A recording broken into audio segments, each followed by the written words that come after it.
Hello, and welcome to an intro to Anthro with two humans. I'm human number one, John McCray.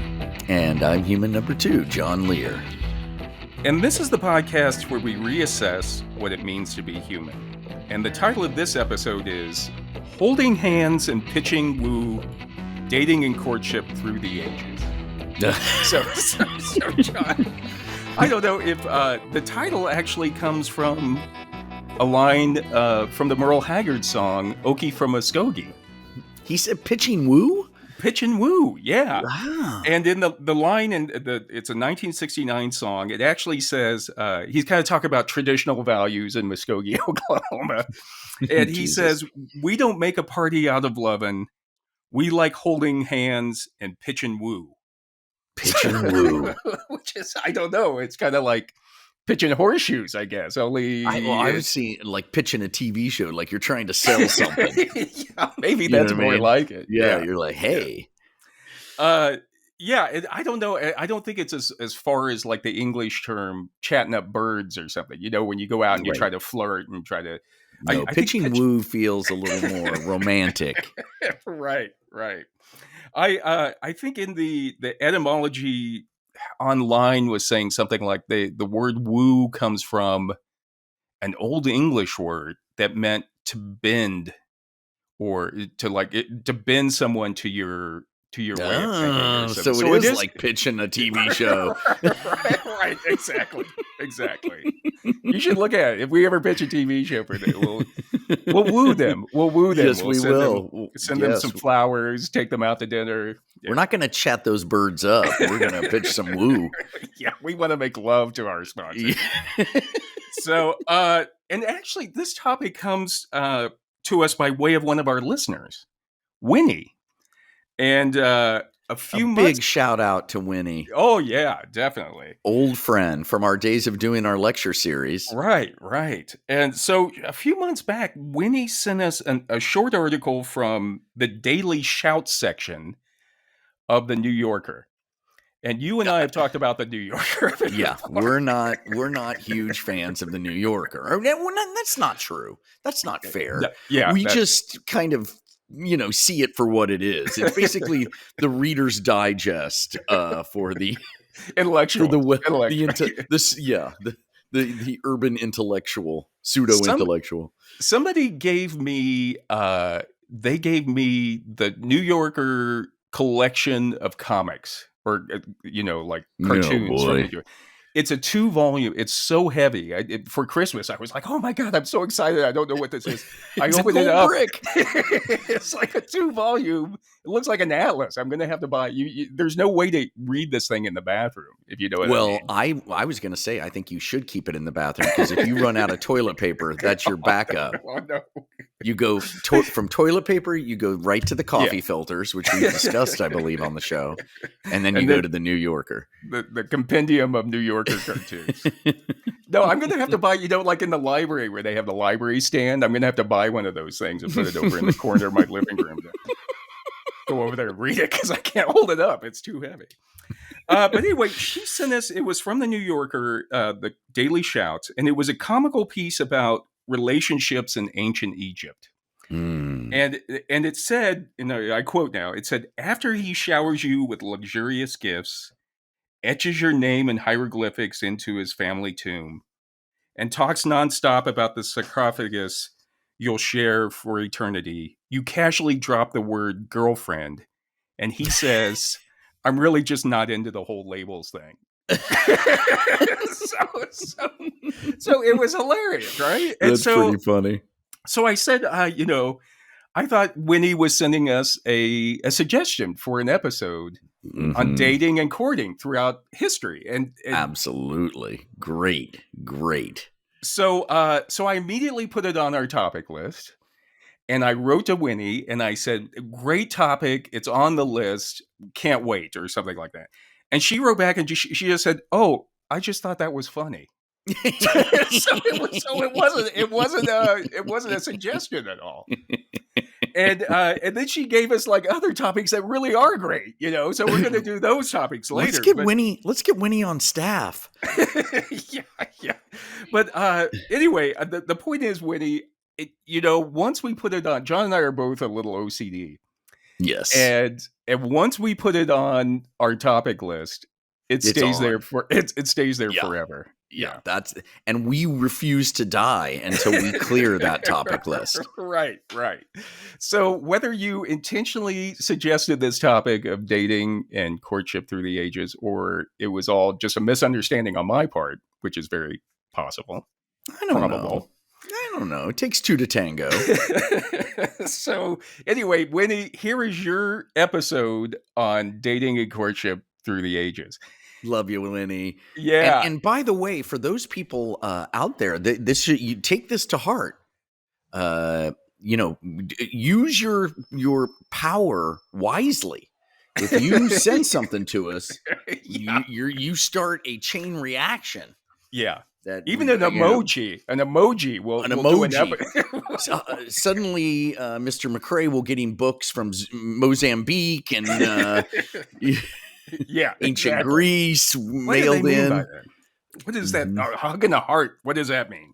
Yep. But anyway, just another couple things. We have Valentine's Day is coming up, so this seems like a good time. Yes, good. What are you getting me this year? Do you know what you're getting me, or just let me know where you're going to be on Valentine's. No, it's another cop. It's another cop telegram. Oh man, I need to know. Oh boy. And so I also thought, this would be a good time to kind of talk about traditional courtship and dating. So give people ideas. You run out of ideas on what to do for Valentine's Day.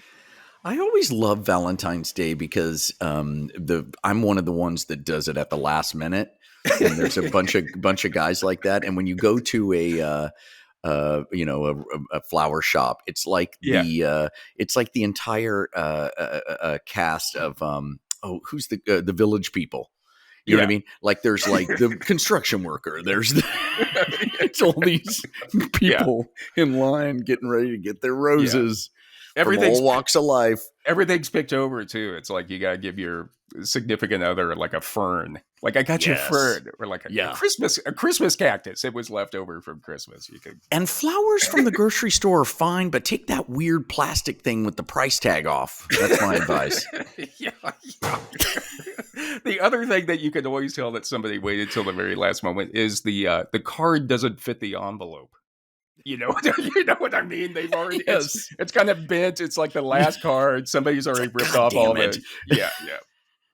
So you have a very big envelope and a little tiny card in there. You got like one rose and a ton of baby's breath. If you get all baby's breath, that they've waited till on the way home from work. They forgot about it. But still, better to get baby's breath than nothing. Yeah. I will say also, having researched this, going back to Merle Haggard's song, it made in Muskogee at the time, they may not have made a party out of lovin', but I think throughout history, everybody's made a party out of lovin'. It was just that the definition of what party was that changed. Yeah. Chew on that a while. Yeah. Sometimes the definition of party is I'm going to chop your head off if you don't marry me. Jesus. All right. Well, I'm looking at history. Huh? The Van Gogh school. Why don't you chop your own head off? Yeah, I'm gonna chop. That's what I'm gonna do. I'm gonna chop my ear off this year. Really? Send it to you. Yeah. Oh, thanks. Please. I can't wait to get it. I can't wait. You're gonna get a present this year, and it ain't gonna be a New Yorker double volume set. Well, I'll put it up there. I'll use it as a bookmark in my New Yorker. Yeah. Well, it won't be heavy. I'll just get one of those, priority mail envelopes and drop it right in. Yeah. Let me see your ear real quick, just so I know. Oh yeah, that'll work. That'll work. I have a good ear. I have a good ear. No, my lobe is detached. It hangs free, which apparently is. I've had a few partners who have loved sucking on it for that reason. Mm-hmm. Yes, that's more than one. Goes right into the neck. Is that what it is? No, some do, but mine hangs, dangles free. Some connect. Mine doesn't. So, I've had a couple of comments where women are like, yeah, I like that. Really? Mm-hmm. Right. I'm putting that down on the topic list. Oh, Jesus, what have I done? I'm gonna have to do some research. I'm sure like in the Middle Ages, I bet you were like, a consort of the devil or something. Exactly. Which would be correct. All right, so let's get down to business. So, John, as we discussed in our marriage episode, for most of our history, marriage wasn't about love at all, but rather about making economic alliances between families. Yes. Still is. Yeah. Yeah. To the disappointment of my spouse. That's what it's about. Yes. You married up. Boy, did you marry up. Yeah, I got lucky. Yeah, you did. But this episode isn't about what happens after people get married. We're talking about what happens before people get married. The pregame. Yeah, the courtship and the wooing, as we talked about. Yes. And so just a couple questions before we get started. Do you consider yourself a romantic? I do. I do. I like, I like loving. I like being in love. I enjoy it. It's I do. I would consider myself a romantic. Yeah, I do.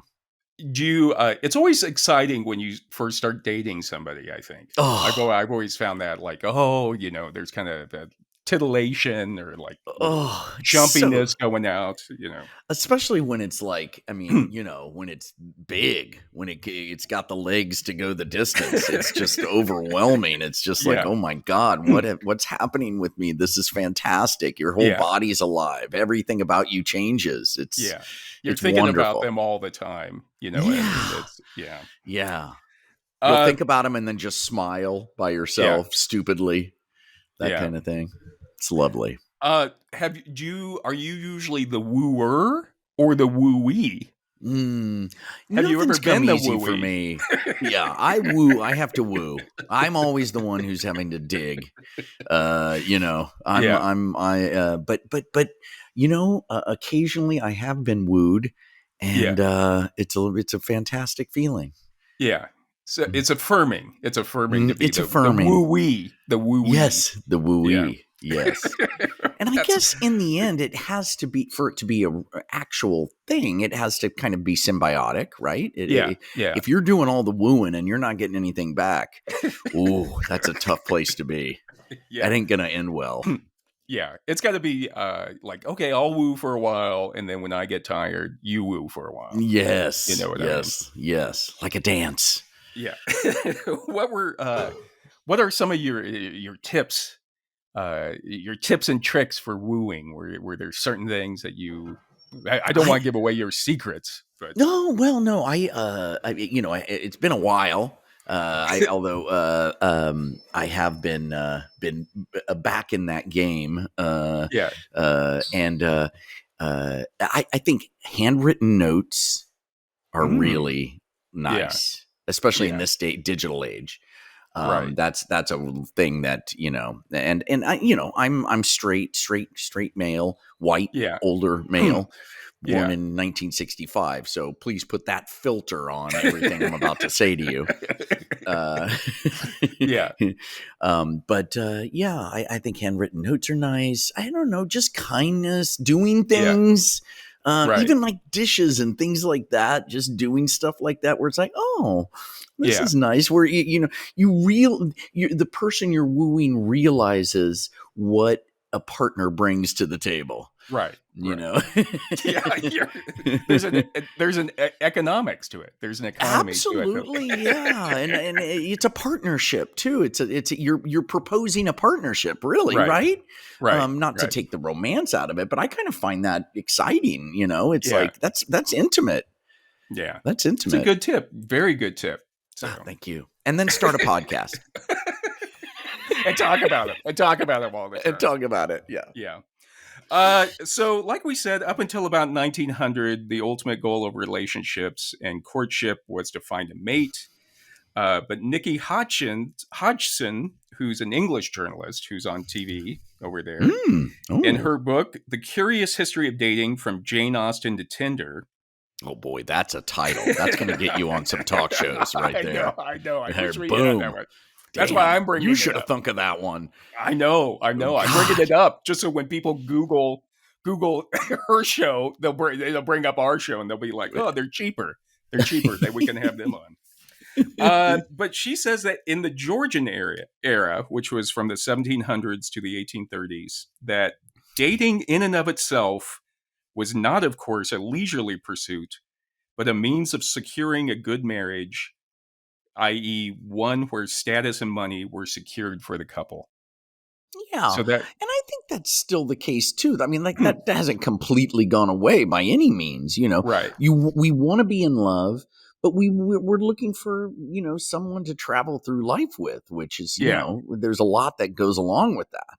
Yeah. And if you just jump in feet first without, which is basically how I've lived my life. Basically, the way I woo, to be honest with you, is until I got sober, I would drink heavily at a bar. Right. When the bar closed, the last woman there is somebody I would go home with and then date her for 4 years. It's definitely a strategy for wooing, I think. You kind of get right to the... You probably save money in the long run, I think. And I'm not kidding, by the way. That's not a joke. That was my strategy. Yeah. And then you'd do the dishes afterwards. Every day. Yeah, I'd be in for 4 years. I'd be in. It wasn't like I was. You had to kick me out. I know you had some similar. I had similar situations. I've watched you travel. We all take our own paths, but we do. Our paths were parallel paths, I think. Yes, yeah, we could see each other from our respective paths. I think. Yes, we could. By the way, I should just take a moment here to explain that I'm coming to you from Santa Barbara here. I'm in a Hyatt hotel. I'm in the lobby. Right. So if you see some people walking by, I just wanted our viewers. If you watch us on YouTube, you'll see that I'm obviously not in my home. Right. I'm looking at the artwork behind you, which looks like artwork. It's a young girl jumping rope with her hair blocking her face. I find it sort of disturbing. Yeah, so do I. I don't like it. I don't know, but just know that's the Hyatt. That's not John's office or something. Yeah, that's yeah. So please don't write in because he's just at the Hyatt lobby. Yeah.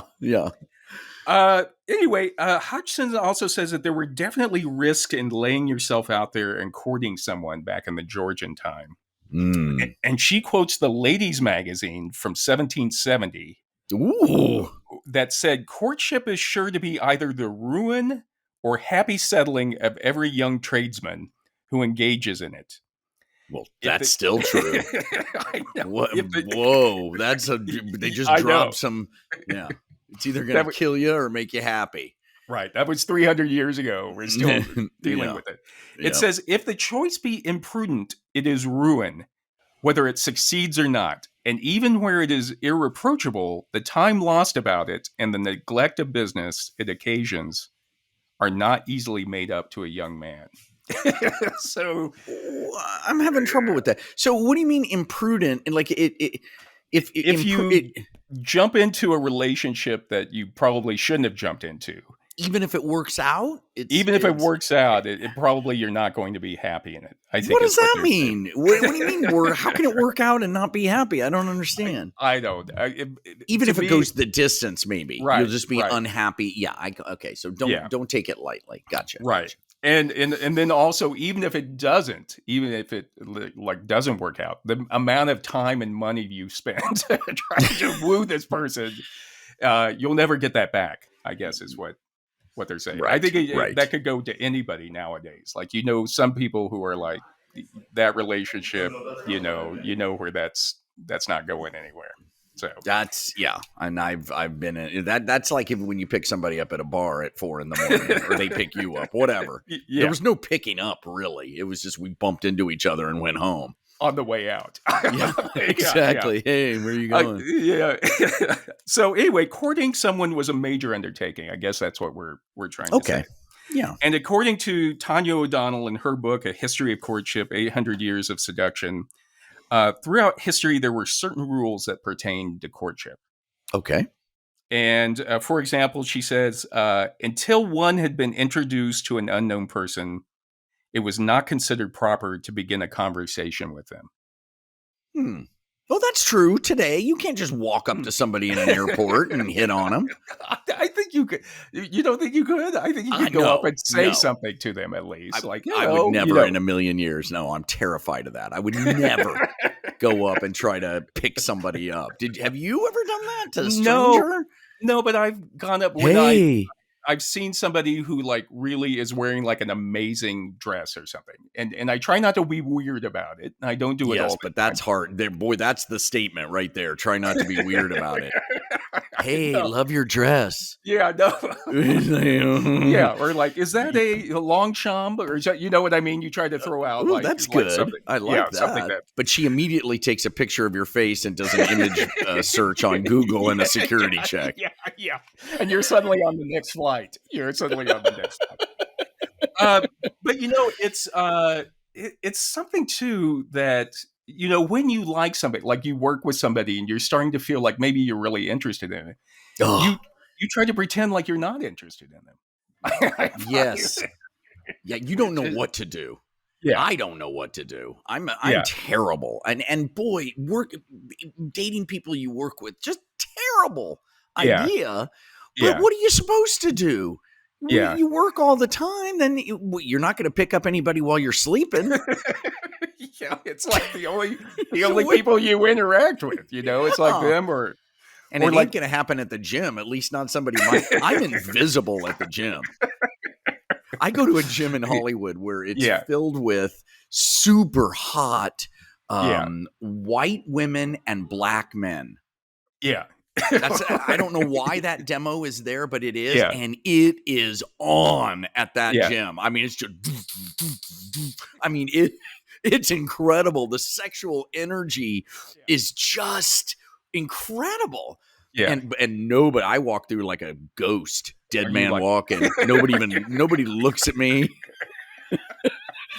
They come over and you're lifting a barbell and they just start lifting the barbell over your shoulder. Exactly. They just bump me out of the way and then they feel like what just happened? Like they walked into a ghost. Yeah. I'm like, I'm right here. They bench press you. Yeah. They just get on the treadmill behind you. Exactly. Start running behind you. Hey, I'm here. But it's amazing, the sexual energy. And I don't know why it's that demo, but it is. And it's amazing. It's amazing to watch. Yeah. I should have been coming. Next time I'll come live from the gym. Next time we do this episode, I'll come live from it because you'll see some woo in there. Let me tell you. Man. I can't wait. But anyway, you can imagine how hard it would be back then if you had to wait to be introduced to somebody. And Hodgson says, too, that at that time period, a woman was never introduced to a man. A man had to be introduced to a woman. That was etiquette. So if you were a guy who was kind of interested in somebody, you'd have to figure out a way, you know, to get somebody she knew would introduce. It's like a vampire. You need somebody to let you into the house. Yeah. Exactly. And to me, it's like, you know, you kind of, when you first start, you don't want to lay yourself out there, expose yourself to get your feelings hurt. So God, no, that's what I hate. I'm so, have you ever been just shut down? Oh, yeah. Just shut down. Like, I am not interested in you. Go away. Yeah. It's so me too. Wonderfully, 30 years awful. Of marriage. Yeah. No, but yes, it's a horrible feeling. Yeah. But you got to go through it. Then you go into acting where they do it to you every day in an audition. No, you're not right. Yeah. So reading this, I think about that. Like if you had to ask somebody to go introduce, you've already put yourself out there that you're interested in. Because why would you be asking to be introduced? You know what I mean? But it's a little bit of a buffer. And you know, that's still used today with famous people. They get their agents to let them know that they're interested in them or whatever. Yeah, I don't know. I just think about if you were at a ball, for example, and you ask somebody to go ask her if I can be introduced to her. And then you see them go across the room and then you see them talking to her and then look over at you. And she shakes her head. Awful. It'd be awful. Well, I have a problem with this example anyway. When was the last time you were at a ball? Yeah, it's been a while. I think I'm the trying to think closest when you were at a ball. I went to a lot of roller skating. That's kind of the same You're thing, right. you know. You're right It's about kind of that. the same thing, you know. It sure is. You go ask somebody to do the snowball, and it's like, Well, the snowball, for those of you who don't know what the snowball is, that's where the guys will stand around in a circle, and women will skate along the line looking at you, and then they'll stop and ask somebody to skate with them. Yeah. So you find out real quick where you stand. Yeah. If it did happen, I'd be so shocked. I'd like lose my footing. Yeah, me too. Just me clinging onto that railing around the side of it. I'm in the snowball. I'm in the snowball. You're a good skater, though. You're a pretty good roller skater. Just forward, though. I can't go backward. Yeah, I can do back. I can do back, but not Really? great. Just enough to do the snowball. That's why I learned it. Yeah. I never learned that, so I'm always skating. I practiced in my garage. God, that was humiliating. 13-year-old boy just practicing, trying to get past the oil spill in our garage, going in circles just so I could do it at the snowball. I took tango lessons one time, and very sexy dance. When you first start, it's awful, though. You have to dance with yourself in the mirror. So everybody else is like really dancing, and I'm like over there by myself, just like. Yeah, you know what? That's a recipe for living. You know, you have to love yourself before you can love somebody. Yeah. After 3 months of lessons, I was like, okay, this is it. I'm done. I'm done dancing with myself. I think we should do it. It would help the podcast if we did if we took tango lessons. Really? All right. Yeah, I'll put a rose in my teeth and we'll do it. It's beautiful. It's a beautiful dance. We're basically making love to each other on this podcast. Let's be honest. Hey now. Turn down the lights. Turn down the lights. I wish I was. Can't. I'm in a Hyatt lobby. The other thing, people, when they first met back in the Georgian time, they had to always refer to each other by their last names. So, you know, like the books are like, oh, Mr. Darcy. You know what I mean? Like the Jane Austen books. Or I'd like to bring that back. That's nice. Let's get some formality. Yeah. It would be weird. I mean, if you were in the midst of passion or something, it's something. Oh, Mr. Lehr. Yes, it'd be like that's little fantastic. Weird. I don't know. I like that. Really? Yeah. Do the old Mr. Lehr was my father. You know, which is even weirder. True. Yeah, you're right. You're right.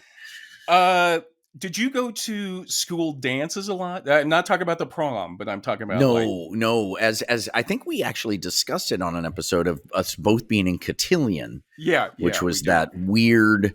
I don't even know how do you describe it? It's like an event, a dance event where you would show up and you'd have to dress up and you'd get a dance card. And there were like 12 dances, and the first, the middle, and the last were already filled out. By the ladies who ran it. And then you'd have to go around before the dancing, fill your dance card and go up and ask women to dance, girls to dance. And then they would say, nope, or okay. Nobody was ever thrilled when I walked up. Like, they'd be missing on that. They kind of look around and see who's left. And, you know, all right, I'll give you dance 4. I'll give you dance number 4. And then dance 4 rolls around and they're nowhere to be found. Right. That's the other thing. Yeah, they ghost you. Yeah. So, but anyway, back in that time, balls, we were talking about balls, were about the only place you could go because women weren't allowed to be unchaperoned at the theater, and they couldn't be unchaperoned at restaurants. So you go to a ball hoping that you would be introduced and have a little flirt with somebody. Yes. I'm reading the Master and Commander series right now, the Patrick O'Brien, I think it's series, and that's how they all meet the ladies at the balls. All these naval guys. Yeah, and a ball at that time, it was all pleasantries and mild gossip. Like you couldn't really get into a conversation with anybody about anything. That would be really rude if you did, if you got personal. Right. Dr. Maturin. The other thing, unmarried men and women were not allowed to dance together for more than 2 sets. meaning like two songs, because you couldn't. That would be improper as well. God damn it! And you That's could rough. Touch each other through gloves. Jesus Lord. God, I thought it was hard today. Yeah. Now we've got the opposite problem. Now we've got too many choices. You just swipe left, so nobody lands on anything. Everybody's got too many options. Nothing gets done. You know what I mean? Yeah. There's so many options, you never end up going out with anybody. No, it's like nobody goes all in. Nobody goes all in, because all you got to do is turn your phone on and you got somebody better. Yeah, it's awful. It's awful, I think. There were also a lot of rules about things like how a woman held her fan. For example, like the big fans. And it was supposed to communicate whether or not a woman was interested in the person she was talking to. I like that. I like that. A nonverbal way of saying, because all we had when we were wooing was a sneer. They'd kind of like, or in my case, when I'd stay late, they'd vomit. But that wasn't always a no. Yeah. That was just kind of taking care of business. Tanya O'Donnell, she says that a fan carried in the left hand in front of the face meant I wish to be acquainted, whereas twirling the fan in the right hand meant get I the love fuck another. Out of here. Yeah, get away. I can tell that right there. If you're twirling a fan, I'm not going up there. Yeah. And it seems like, as if it's not confusing enough to be a guy like, okay, I'm looking forward, I'm looking at her, it's a mirror image. It's my left hand, but it's her right hand. Right. What was it? It's like, well, what does it mean if she's holding it in her right hand? Well, does that mean give it a shot? I'm not going to tell you, or there was some other like variation of that, but it's just like what if she doesn't have a fan at all? Yeah. Jesus. A Kleenex, if she had a Kleenex. Yeah. What do you do there? The other thing that they would do is they'd have a coming out season where like debutantes would come out, like in England. I see. Yeah. So, and usually between the ages of 16 and 18, the season was March through June. And usually young women would spend about 2 to 4 seasons looking for a husband.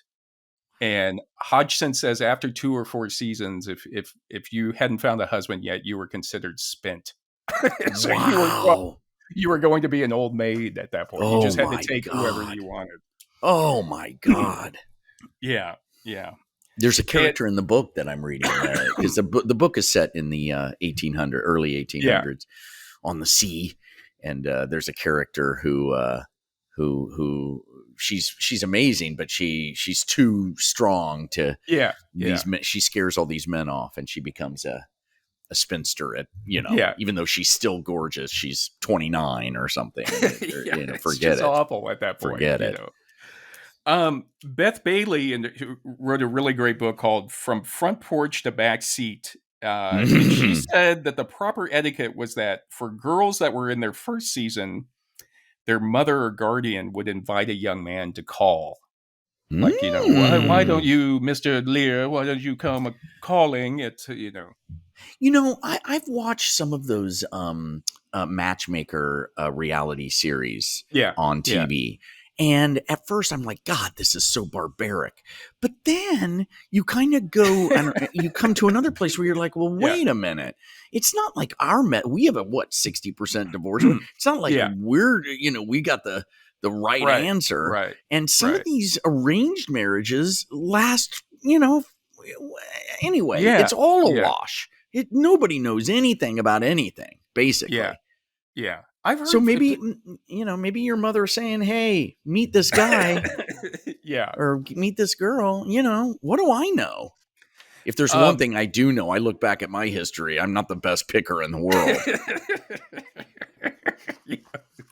Yeah. Well, it's they're all you gotta go through it. You gotta live it. Oh my God. I'm thinking now about some of the relationships I was in. I was like, I was on drugs, so I can always blame that. Always blame that. Oh my God. Bailey there was also a Croatian woman I remember back in the day. I'm sure you. Yes. Yeah. Boy. Great very fun relationships, I would always say. But also very dramatic. Very dramatic. Dark. Oh my God. Yeah. What Good were with we the bad. thinking? Good with the Why bad. didn't you pull me out of that? You should. That's when you should step in. You, at the time, you looked so happy. I didn't want to. Well, you had your own version. Yeah, I know. Oh boy. So, but Bailey says that there were like rules about the calling as well. Like you would have rules about the proper amount of time between the invitation and the visits, whether or not refreshments would be served, whether or not we're going to have lemonade and cookies, or if you're just going to come over and sit and watch. No, don't sit down. Then oh Jesus. Yeah, it's like when you're an actor, they're not putting you on tape.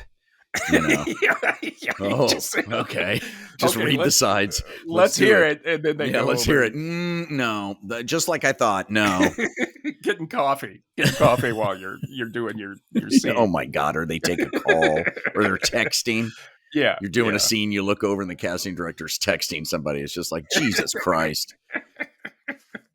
I saw that when I testified before Congress. They were like, I'm reading my testimony, and there were congressmen and women texting up there. They don't give a shit. To each other. Yeah. Yeah. Well, yeah.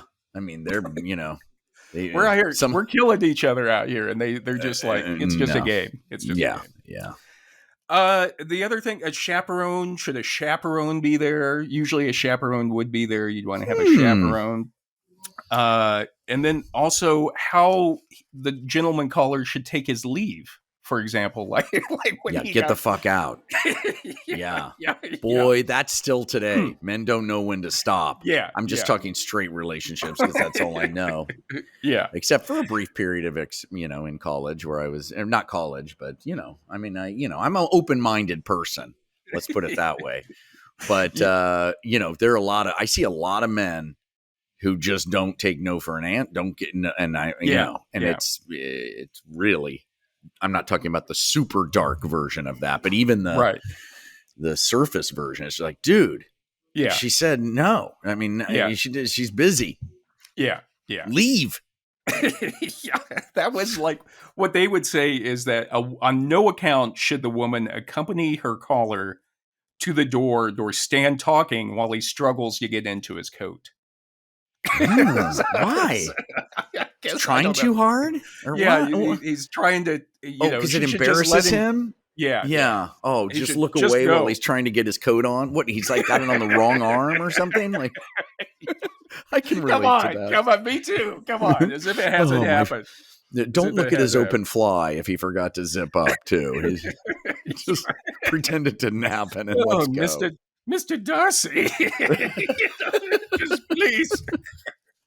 I believe your cage is open. There were also, for working class people, was a little bit easier because you interacted with more people, like through your work. Okay. But a lot of employers, like, when you think about Downton Abbey or something, there were rules against the servants having affairs. I agree. But of course, that just makes you want to get it on even more. Yeah. I mean, that's like, that's kind of hot. We're not supposed to. Right. And if you finally fell in love, and usually what was interesting is O'Donnell says that most of the sexual abuse that was going on was from the employer on the employee. Of course. At the time. So, Jesus. But the thing is, she says that, or Bailey says that even still, if you got into a relationship with a fellow servant, then the both of you were supposed to leave. That, both of you would resign. Well, Jesus, that's hardcore. A couple of other things that they did, which were coded symbols that the Victorians like to do. Oh, I love that. Right. Any hints at all? In addition to the fan, for example, you might buy somebody a ring, and then the stones that you had in the ring would spell out, the first letter of the stones would spell out something. What? So if I bought you, it was called an acrostic ring, and I would buy a woman a ring that had lapis, opal, vanadinite, and emerald. Uh-huh. So that would spell out love. You know what I Well, mean? God, so it's when hard I to get that vanadinite, though. That is a tough gem to come across. I know. Why does it say lore? It's like, well, I couldn't find the vanadinite. I found a ruby. It's a V, okay? Just pretend it's a V. The other thing was floriography, which was not just buying flowers for somebody, but you would pick out specific flowers that had symbolic meaning. Oh my God. So like morning glory meant affectation, narcissist, and egotism. Getting off, you smoke those morning glory seeds. Yeah. That doesn't work, by the way.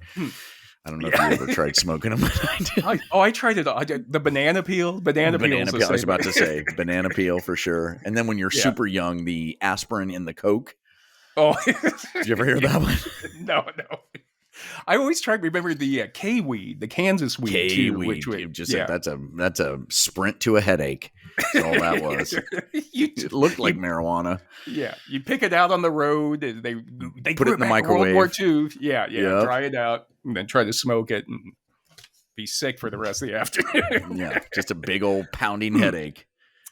Another thing that they said, Reeves' Pocket Companion of 1886 also talked about where you put your stamp on the envelope communicated information. Jesus.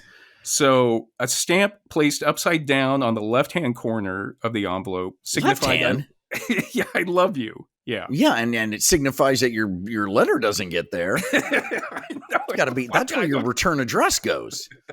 Why did he join the army after all? I sent him all those letters telling him I loved him with a stamp in the left-hand corner. Marcy, you idiot. There was also, in the 1840s, they started sending out Valentine's cards, which was the first time they started sending out. Really? Okay. Yeah. I always thought Valentine's cards were created by by Hallmark. No, they had been around. Actually, since the 15th century, they had been around. But then when the penny post in England, meaning you could send a card for a penny. Yes. People really started sending Valentine's Day cards. Wow. Yeah. And there was also something called a vinegar Valentine. Which was I love vinegar. This is, if you use this on me, whatever it is, I don't even know what it is, but use it on me, you got my attention. Yeah. Well, I love vinegar. It was an insulting Valentine's Day card. Like if somebody not to me. If you put a little rice vinegar on there, really, you'd smell it. Oh, I'm getting that saliva thing in my mouth right now. God, I love vinegar. Well, what they would do if they somebody stood you up or something, you'd send them a vinegar Valentine. That would be like a poem talking about you let me down, you didn't show up when I came to town, that sort of thing. Pretty. Did you just make that up? I just made that up. I'm just ripping. Man. I'm just ripping, man. You just had the greeting card company, You got one shot. Yeah. We got to get you rapping. The other thing was something called in when was it? 17th century Wales and 18th century England. There was something called bundling. What you would do is two people who were courting would sleep together in their clothes with a board between them. Yes, I've heard of this. Really? I think that is a good idea. I think we should bring bundling back.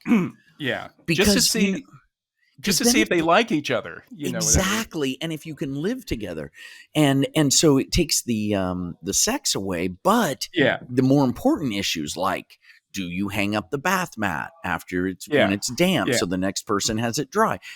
Where do you put your socks? Do you pick all of those things? Do you snore? Do you snore? Yes. Somebody's over there just really snoring away. Oh, yeah, I do. Do you snore? Occasionally, not very much, not loud, not wet. If it's really dry, occasionally I'll have a light snore, a little rattle, but not like a big snore. Yeah. What about Mary? No, not very much. Same thing. Wow, you guys lucked out. I snore. Do you really? Do. Yeah, like I didn't know. I think snoring? it's as I've gotten older. Yeah, apparently it's not good. I'm gonna have to put one of those masks on or whatever the fuck they do. Let me see your throat. Usually, it's like if you have your throat looks okay. Yeah, it looks fine. I don't know what's wrong. Just give me a partial lobotomy. I mean, we should be able to take that away. Like they should be able to go in there with a laser and just carve the snoring thing out. It's I think they can. I think they can go in and take out part of your tonsils or something, so you don't snore as much. I was thinking more just like a ice pick up my nose and just take out a little piece of my brain so I don't do it anymore. I think that's to make you into a mummy. I don't think that's right. All right. I always the other thing, I'm always scared to death on the plane that I'm going to start snoring. So I'll try to sleep with my chin on my hand. You know, it's very uncomfortable. So oh my God, that's so funny. Yeah, oh, that's a sweet thing. That says a lot about you. I'm terrified. I don't want to be embarrassed. You know? Yes. So how did we go from courting to dating? So that's the way it used to be, the courting. How did we get to dating?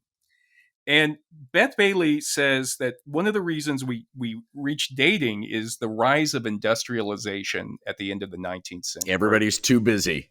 Everybody's too busy for courting. It's like, I've got Saturday night off. Yeah. Let's get down to business. That's probably part of it. But what she says is that when people move to town for these jobs, suddenly you were in an apartment with 20 other people just trying to make ends meet in the city. Jesus. Yeah. And there was no room for somebody to come courting anymore. Even if you wanted to, there was no room, there was no parlor. Somebody would come in and try to go courting and sit in the living room, and there'd be like, a bunch of kids, a bunch of people working. I know this because in Chicago, I lived with 4 roommates. And trying to find a place would you please, for God's sakes. Or what my roommates would do during a party, one of them would be in the bathroom with a date. It was like, listen, no. Yeah, there's one bathroom. There's 100 people at this party. You go anywhere but in there. Right, I made love to a woman in the laundry room once during a Halloween party. Yeah, she was in a cat suit, of course, and I was dressed as a woman. And I had a sundress. Went downstairs. We went to the laundry room. Were there nobody down there doing their laundry? Like somebody. Well, I found out later there was an apartment right off the laundry room. So unfortunately, but I thought maybe somebody came down with their hamper or something. And they're like, they just turn around immediately. Jesus, no, please, just stand up. I need to switch it over to the dryer. So anyway, but it was more about space, about you didn't have space in the cities. And so I get poor that. working class people would have to go out just to get some freedom. And it was freedom away from chaperones. It was freedom away just to kind of go out and do something. But there were a few things that entailed, or some changes in the dating. Yes. And one was dating involved money. Because somebody had to pay to go out somewhere. Yeah, well, you can only walk around the park so many times before you're going to need a coffee or something. Yeah, and gone were the days of I'm going to come calling at her house, and she'll give us some cookies, and I'll watch her play the piano, and then I'll get up and try to put my coat on and leave. It was like I have to I have to come up with money to take her out. Yes, to the carousel or whatever. Mm-hmm. The carousel. Love it. And the other thing was, it started out, this was poor working class people that would do that, but there was a freedom about it as well. Again, away from the families, away from the chaperones. And so rich people started, rich kids were like, hey, we kind of like that too. So they started to emulate the poor people going out unchaperoned. Mm-hmm. And then finally it made its way back to the middle class people to go out unchaperoned.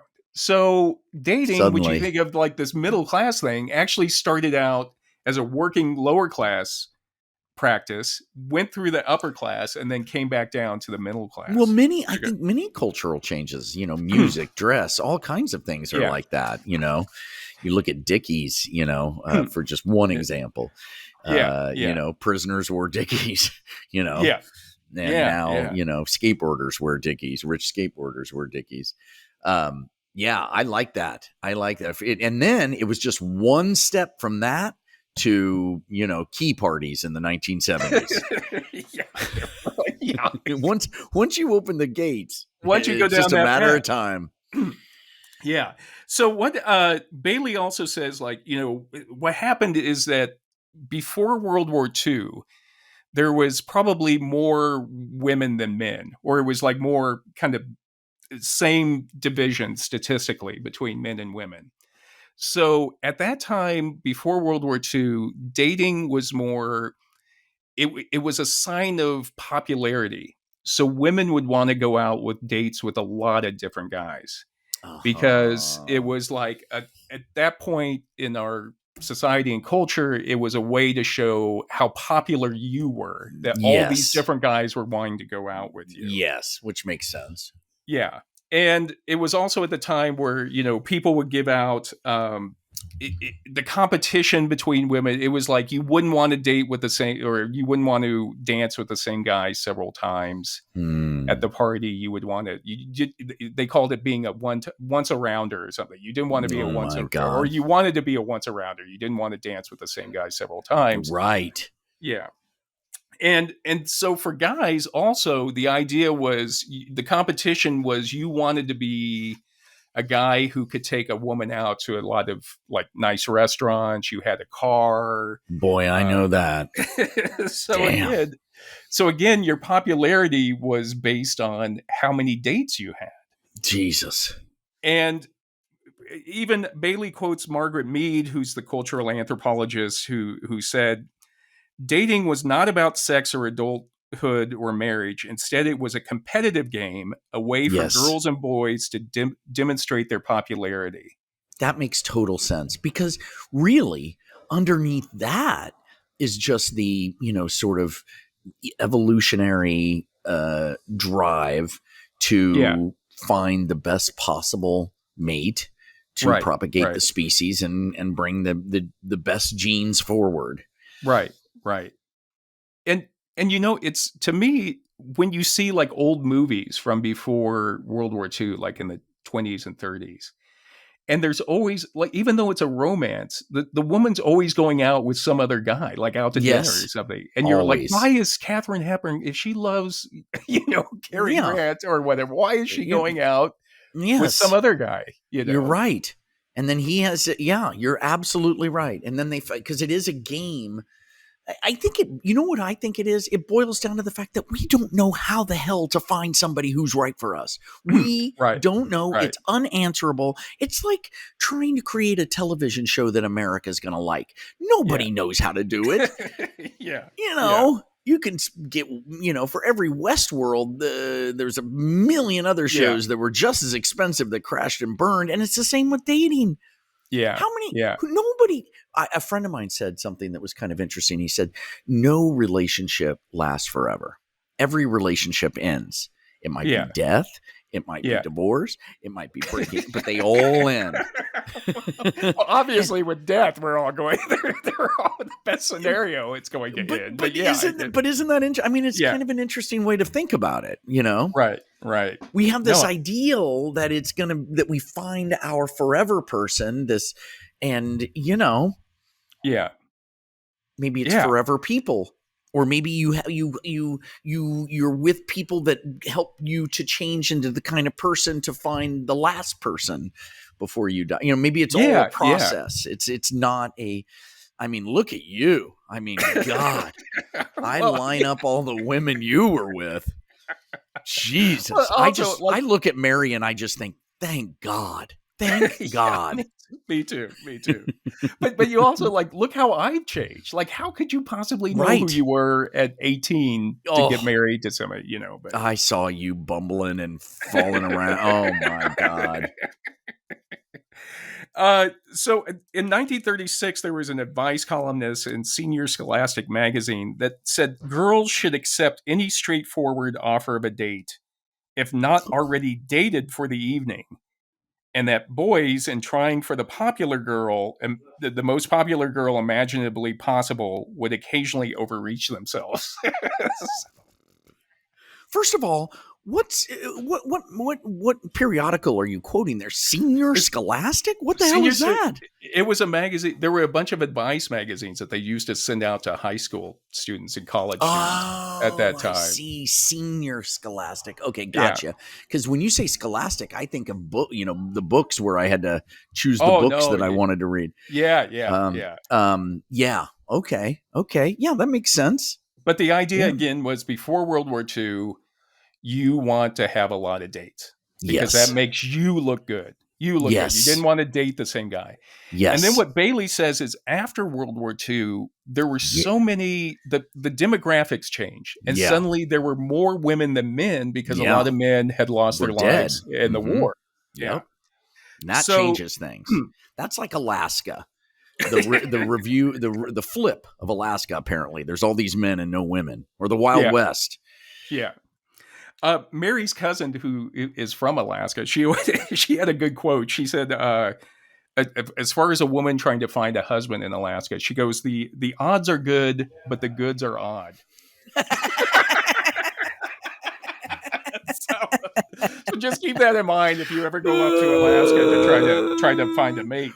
Yeah. Oh, yeah. You can get a guy up there. But, yeah. So anyway, at that time, after World War II, there were like more women than men. And then the idea was you wanted to find him. If you got a man, you wanted to hold on to him. yeah. And in Good Housekeeping in 1943, there was an article or a photograph that warned somebody's after your man, meaning that there Whoa. weren't enough men to go around, or at least dating age men to go around. Holy crap. Yeah. Can you imagine being around that? God, that must have been a free-for-all. I know. I mean, hello.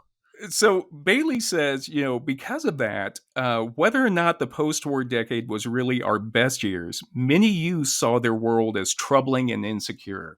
Because we had so many wars, we had the bomb. Yeah. There weren't enough men to go around, apparently, at the time. And so she said what they did is they wanted something stable. Youth wanted something stable at that time. Yes. So what did they do? Yeah. They started going steady. You got a guy, and then you go steady. Yes. So wow, that makes total sense. Yeah. So in the 50s... You want one handle to hang on to. Yeah, because as a guy, you don't know if you're going to get drafted, go to war, if we're all going to get bombed by a nuclear bomb. They just wanted something stable. That makes sense. Yeah. And so by 1959, they say fully 47% of all brides were married before they turned 19. What? Yeah. Wait, 47 say that number again. 47. 47% of all brides by 1959 were married before they turned 19. Oh my God. Yeah. Wow. Yeah. And Bailey says also the percentage of girls between 14 and 17 who were married had jumped 1/3 since 1940. Lord. Yeah. Oh my God. So then you have all the TV shows were all about like young married couples. And making it sexy and interesting that you have this perfect house and he's smoking the pipe and you're baking a pie and the kid. Right. Yeah. Just seems, So people just really tried to, and going steady basically was like pretend marriage. You know what I mean? It was like you had one person you would go out with. That person was supposed to call you, 3 times a week. Did you go steady? You ever go steady? You had some steadies. No, I never, I was trying to think back on it. I was basically, I would just end up like with people, but I never actually asked someone to go steady or. Well, I never asked, but Jenny, my girlfriend in high school, I think we went steady. I bought her a ring. For Valentine's Day at the mall. Yeah. Oh, had to pay that off. Did you get it back? Did you give it back to you? Hell no. Right. No, she better still be wearing it. God damn it! I worked hard on that.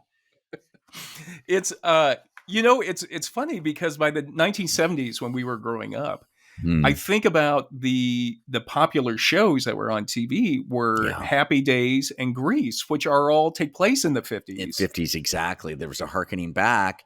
Right. Because the 60s were breaking down all of that, and people wanted to, when they came home from work, they wanted to crack a beer and, see something calm. And same thing. Yeah. But it's funny that they say, usually the parents will, go the generation before their kids. So a lot of parents that had grown up before World War II were still asking their kids, like, why are you dating just one person? Why aren't you going out with a bunch of guys? So like, don't limit yourself. Don't limit yourself. Yes. Yes. And it was always interesting. My mom was always that way because she had grown up before World War II. Right. And when I would be going through a breakup with somebody, my mom was always like, "Oh, it only hurts until the next one comes along." Oh. You know what I mean? Just get back out there. Why are you so upset? Because you can date 100 people. You know what I mean? You should be dating them. Yeah, that's a sweet thing for her to say. She dated quite a bit, right? Yeah. You know. Tons of boyfriends, always different guys. Again, that kind of how she had grown up, which was her popularity. She was so fun. She was just so fun and funny. I could see her, who wouldn't want to go out with her? Yeah. I'm not trying to say I would hit on your mom. I'm not saying that, but she she liked to laugh and she was fun. Yeah. And anyway. Was up for anything. She'd go do it. So she shot the toes off her son. Yeah, that kind of. She didn't let that stop her for long, though. There's always somebody else out there to make you forget. Can I tell that story? I think, did we talk about it? My mom accidentally shot my brother's toes off when he was a kid. They were shooting or something. No, they were shooting a burlap bag, and she brought the shotgun down, and it went off and shot We'll have my brother on. We'll have my brother on too. We'll do a topic on like parental relationships or something. The best part is every Mother's Day he would take his socks off. Yeah, just awful. My poor mother. And I think I told you the same day, my uncle shot my cousin as well. Like what? McCrays were all out there like nobody shouldn't have a gun at all. You guys should all just be in mines. You were built for mining. Short, strong, determined. Yeah, not outside in the field. No, do not give them a firearm. Yeah, a lot of alcohol involved with them. Yeah. So now, just to kind of bring us up to date, some of the online dating. Of course, computer dating's been around since 1959, but we have online dating. Wow. Mm-hmm. And you actually got me into online. Mary and I met online. That's right. Dating. Well, you had gone through a divorce. Yeah. And you were aching from it. And I was saying, look, you got to get back out there. This was after the appropriate period of time. Yeah. Yeah. But it seemed to me that you were kind of not going to date, that you were done. Yeah. You were just like, fuck, I'm done. Yeah. Yeah. So I created an account. I can't remember which one it was. I think it was Match.com. Match. I created a Hotmail account, I think, for you, and then signed you up for Match. But then the best part is you needed a bunch of photos. Oh, yeah. And we didn't have any, or what was I didn't have any photos of me, like recent ones, without my ex-wife in there. So. Yeah. And this is this is before cell phones, right? Or at the beginning of cell phones, maybe. Yeah. So you came over to my house. We put you in different outfits. Different places to look like I was at different parties. It was really social. But it was all just in your house. We took them all in about 30 minutes. It was like I brought over the costume box. You know what I mean? Just trying different things. That was so fun. That was fun. Oh, and it worked. I remember a lot. At first, you were just like, "This is amazing. This is like every friend of mine who's gone through a divorce and gone out there. It's like, this is great." And then it's like, "This sucks." And then they come back to it, and then they usually find somebody. Yeah, that's what happened. And you meet so many interesting people. Like if you just go out, I just want to meet interesting people. Yeah, so many interesting people that you would never have met. Yes. If you hadn't gone on Match or hadn't gone on. I mean, I just wanted to be outside our circle of friends because everybody we knew had already dated each other. And then what was it? As I was filling it out, this woman comes in at your house, and looks over my shoulder. And what's that? And she's like, "What are you doing?" I go, I'm filling out a Match thing. Does that work? And I go, "Yeah, I just started. I don't know." And she walked out. And then I realized it was Bianca Jagger. Yep. Bianca Jagger. Bianca Jagger was staying at your house. In the craziest turn of events, there was a 6-month period, or maybe longer, that Bianca Jagger was staying in our guest room of our house. And she came in when I was filling that thing out. Yes, she did.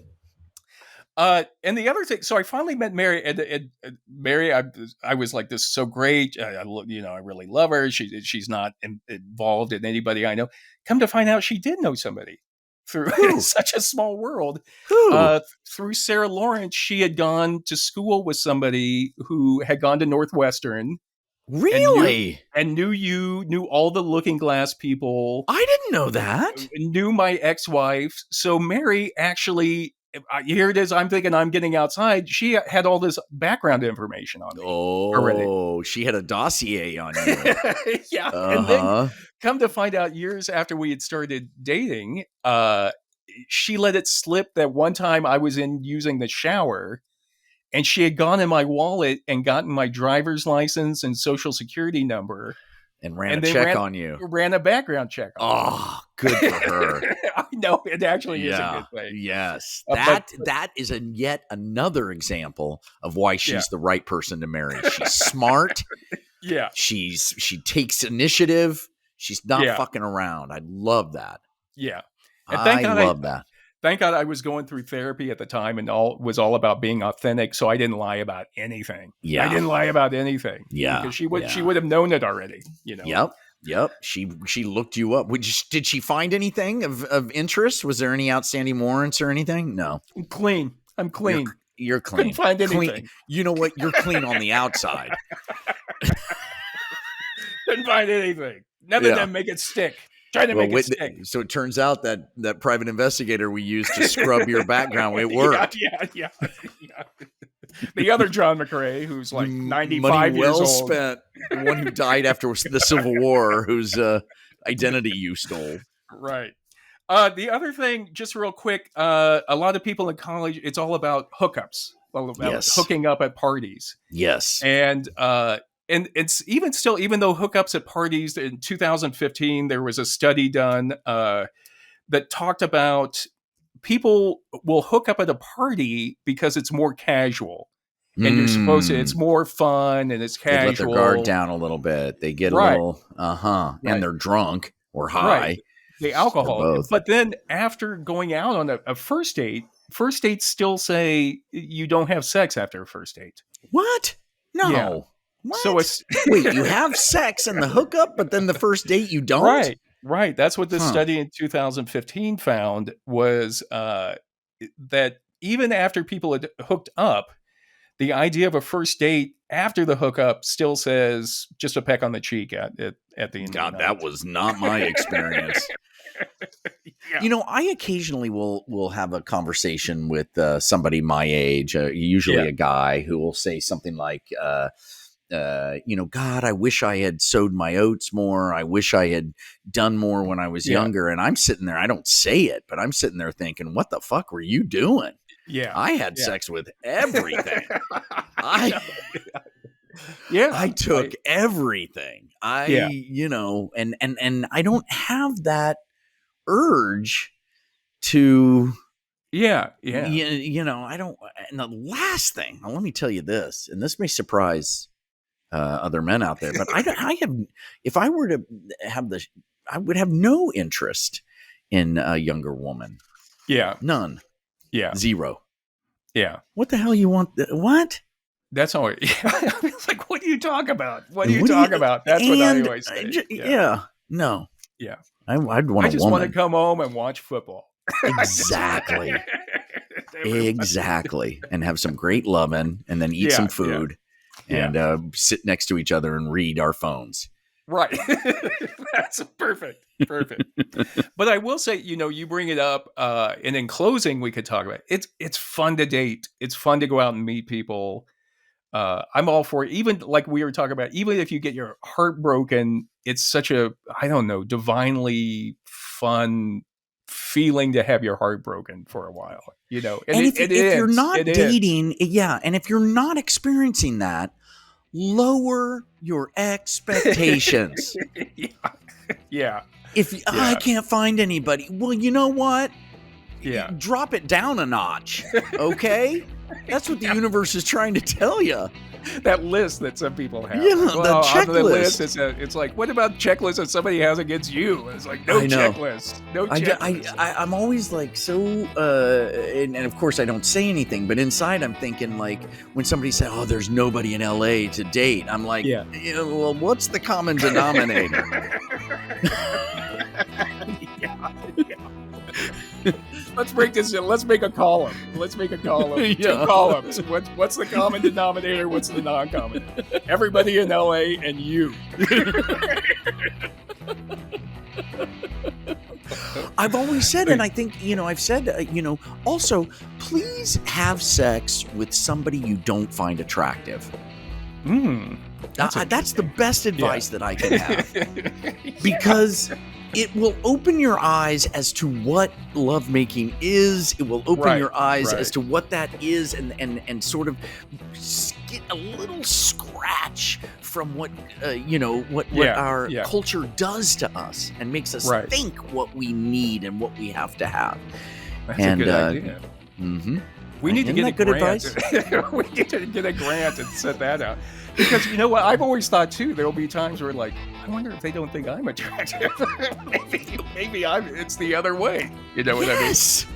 Yes. Find somebody that's unattractive who finds you unattractive. And that's your life mate. Marry that person. Right. All right, John. Well, I think that comes to a good point for us to conclude this discussion of dating and courtship. Hopefully, we've given some people some ideas for Valentine's Day. I want to say, Winnie, again, whether or not you intended it, great topic. Great topic, Winnie. It's so... when you said that this came from Winnie, it warmed my heart. She's such a nice person. Yeah, and she has other ones. We'll cover. She gave like some really great topic. Winnie, don't give him too many. He's gonna at some point. McCray's gonna die. He's gonna. I'll be working on it on my deathbed. If anybody thinks that this just pops out of Mr. Professor McCray's head, please look at the reference list that we post for every episode. I mean, this is not some bullshit. I'll be like Proust on his deathbed, like rewriting the first chapter of it, Remembrance of Things Bad. I'll be like, bring it over. I gotta. Winnie wanted me to do one on. I gotta finish it before I go. I hope so, because that means I like that. I would love for you to die the way Proust died.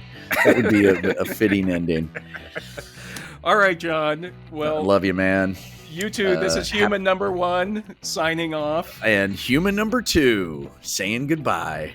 Thanks, everyone, for joining us. If you found the podcast interesting, please tell a friend about it. And be sure to check us out on Facebook. And please send us some suggestions if you feel that it's a good topic that we should address. Because even if it's not, we may address it anyway.